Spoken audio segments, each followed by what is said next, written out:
10 years since the crash, the UK economy still has yet to recover. Wages are lower than they were in 2007, and last year, for the first time in 30 years, households' outgoings exceeded their incomings. Many of these problems can be traced back to the financialisation of the UK economy that preceded the crisis. Financialisation is a process whereby financial institutions and financial markets play a greater role in influencing the decisions of households, businesses, and the government. The financialisation of the UK economy shows up in a number of ways. Firstly, the financial sector itself has grown dramatically. In 1970, the profits of financial institutions made up just 1.5% of total economy profits.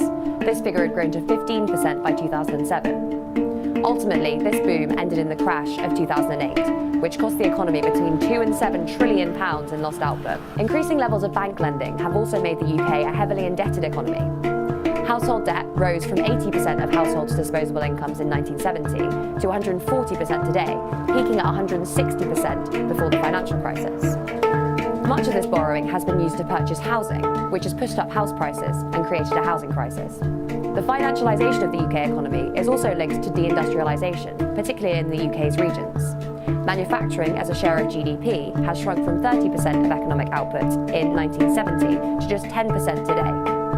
Much of this is driven by the role of the finance sector in pushing up the value of our currency, which makes our exports less competitive. Finance has also influenced the choices of our governments. In 2007, public sector debt was around 40% of GDP. Today it's around 80%, largely due to the role of government in bailing out the banks after the crisis.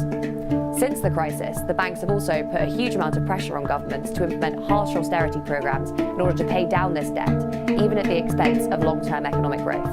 If we are to build a sustainable and prosperous economy in the UK, we must reduce the size of the financial sector to a more sustainable level.